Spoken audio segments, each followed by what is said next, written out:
बैठे हुए हमारे सभी शिक्षकगण एवं मेरे छोटे एवं बड़े प्यारे भाइयों, आप सभी को विदित होगा कि आज हम सभी यह एक महत्वपूर्ण अवसर पर एकत्रित हुए हैं, जो कि हमारे देश की सांस्कृतिक धरोहर और राष्ट्रीय अस्मिता से जुड़ा है। 14 सितंबर को प्रतिवर्ष हम राष्ट्रीय हिंदी दिवस के रूप में मनाते हैं, जो हमें हमारी राजभाषा हिंदी की महत्ता और उसकी समृद्धि का एहसास कराता है।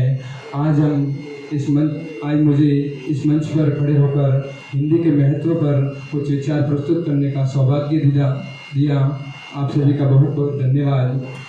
हिंदी दिवस का इतिहास इस दिन की महत्ता और अधिक विशेष बनाता है। 14 सितंबर 1949 को भारतीय संविधान सभा ने हिंदी को भारत की राजभाषा के रूप में स्वीकार किया था। यह निर्णय हमारे स्वतंत्रता संग्राम के बाद लिया गया, जब देश को एकता के सूत्र में पिरोने के लिए एक भाषा की आवश्यकता महसूस हुई। यद्यपि भारत बहुभाषी और विविध संस्कृतियों वाला देश है, फिर भी हिंदी ने एक ऐसे माध्यम की भूमिका निभाई है जो सभी को एक साथ जोड़ता है। हिंदी भारत की पहचान का अभिन्न हिस्सा है। यह केवल भाषा नहीं है, बल्कि यह हमारी संस्कृति, हमारी सभ्यता और हमारे विचारों का व्यक्त करने का माध्यम है। हिंदी भाषा की जड़ें संस्कृत में है, जो विश्व की सबसे प्राचीन और समृद्ध भाषाओं में से एक है।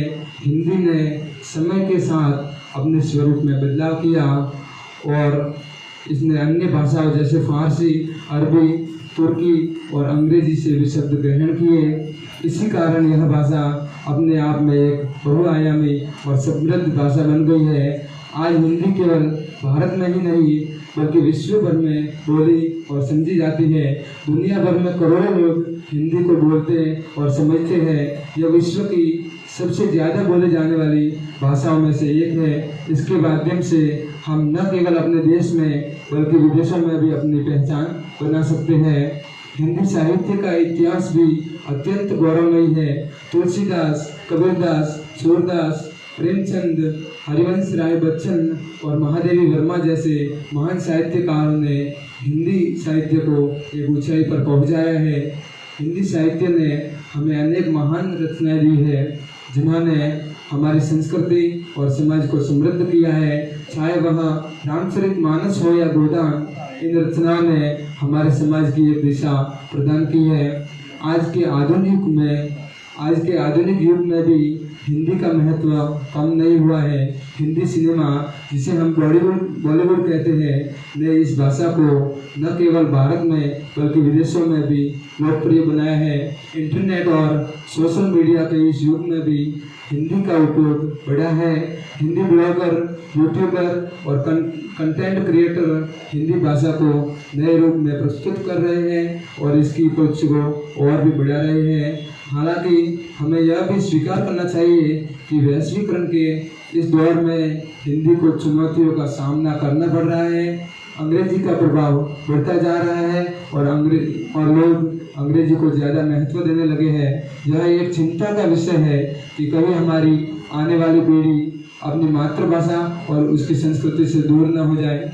इसलिए हमें यह सुनिश्चित करना होगा कि हम अपनी भाषा का सम्मान बनाए रखें और उसे अपनी पहचान का हिस्सा बनाएं।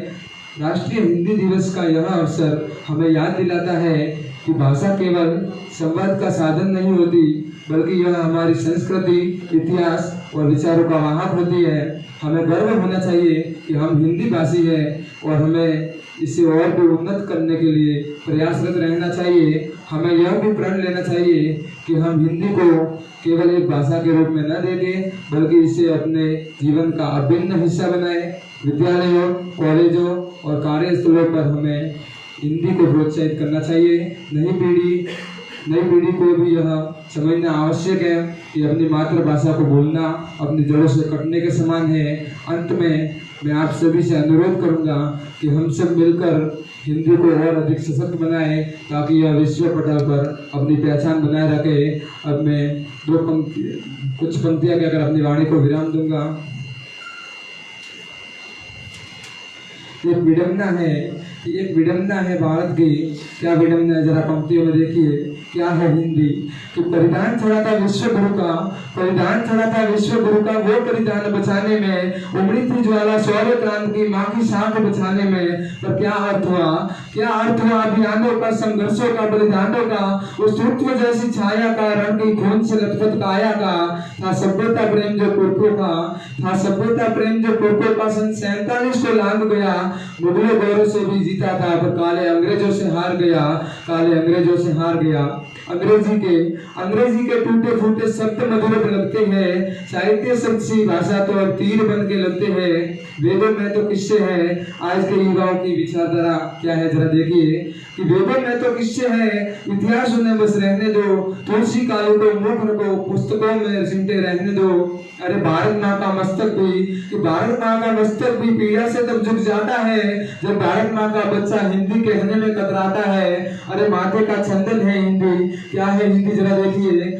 माथे का चंदन हिंदी है, भारत का वंदन हिंदी है, गोरों का मर्दन हिंदी है, लौटा अभिनंदन हिंदी है, लौटा अभिनंदन हिंदी है। मुझे घृणा नहीं अंग्रेजी से, कि मुझे घृणा नहीं अंग्रेजी से, ना हिंदी का अभिमान है। मैं भारत माँ का बेटा हूँ, उसकी भाषा का सम्मान है, उसकी भाषा का सम्मान है। बहुत बहुत धन्यवाद। जय हिंद जय भारत।